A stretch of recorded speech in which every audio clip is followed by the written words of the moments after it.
ఆగండి, ఈ ఒక్క వీడియో చివరి వరకు చూడండి. రైతులకు సోషల్ మీడియాలో జరుగుతున్న ఒక పెద్ద మోసం గురించి మాట్లాడాలి. ఎందుకంటే ఒక కంపెనీకి ఒక ప్రొడక్ట్ తయారు చేయడానికి సంవత్సరాలు పడుతున్నాయి, కానీ ఇన్స్టాగ్రామ్ లో మాత్రం ప్రతి వారానికి ఒక కొత్త ప్రొడక్ట్ పుడుతుంది. ఇది ఎలా సాధ్యం? పెద్ద పెద్ద కంపెనీలు ఒక ప్రొడక్ట్ ని మార్కెట్ లోకి తీసుకురావడానికి సంవత్సరాలు పరిశోధన చేస్తున్నాయి. కొన్ని వందల మంది శాస్త్రవేత్తలతో, వందల ట్రయల్స్ తో, వివిధ ప్రాంతాలతో పరీక్షిస్తాయి. అప్పుడు మాత్రమే రైతుల చేతులకి ఒక ప్రొడక్ట్ వస్తుంది. కానీ సోషల్ మీడియాలో ఒక వీడియో వైరల్ అయింది, కొన్ని ఫోటోలు పెట్టారు, కొంతమంది సూపర్ రిజల్ట్ అన్నారు, అంతే. రేపటి అది ప్రపంచంలోనే బెస్ట్ ప్రొడక్ట్ అయిపోతుంది. ఇంకా ప్రమాదకరమైన విషయం ఏంటంటే రైతులు సమస్యలను టార్గెట్ చేస్తున్నారు. ఆకుముడత, వైరస్, పూల రాలటం, పండ్ల సమస్యను, వేరుకులు, దిగుబడి తగ్గడం. రైతులు గుర్తుంచుకోవాల్సింది, ప్రతి సమస్యకు ఒకే బాటిల్ తో పరిష్కారం ఉంటే వ్యవసాయం అనే శాస్త్రం ఎందుకు? పురుగులు, తెగుళ్లు, పోషక లోపాలు, వాతావరణ ఒత్తిళ్లు వేరువేరుగా ఎందుకున్నాయి? ఇక్కడ చాలా మంది రైతులు ఒక ట్రాప్ లో పడిపోతున్నారు. సమస్యను అర్థం చేసుకోకుండా మార్కెటింగ్ ను నమ్ముతున్నారు. ఇంకో విషయం, కొన్ని ప్రొడక్టులు ఆర్గానిక్ అని చెప్తారు, కానీ ఫలితాలు మాత్రం 24 గంటల్లోనే ఉంటాయి. నిజమైన బయోలాజికల్ ఆర్గానిక్ ప్రొడక్ట్లు ఎప్పుడు 24 గంటలు పనిచేయవు,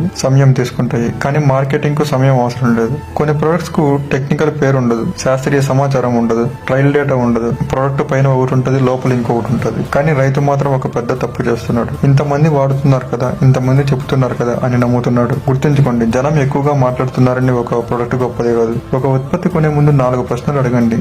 టెక్నికల్ ఏంటి? తయారు ఎవరు చేశారు? దీని వెనుక శాస్త్రీయం ఏముంది? సమస్యకు పరిష్కారం కొంటున్నామా లేక మార్కెటింగ్ కొంటున్నామా అని. ఎందుకంటే సోషల్ మీడియాలో ఎక్కువగా అమ్మబడే ఉత్పత్తులు కాదు, ఆ రైతులు ఆశయాలు నమ్ముతున్నారు. ఈ ఆశలు కొందరు వ్యాపారంగా మార్చుకున్నారు. అందుకే కొనే ముందు ఒకసారి ఆలోచించండి. నమ్మకమైన ప్రొడక్టులను కొనండి, ఏవి పడితే అవి కొనకండి. సో ఈ వీడియోని మిగతా 10 మంది రైతులకు షేర్ చేయండి. అలాగే మన పేజ్ ని ఫాలో చేయండి.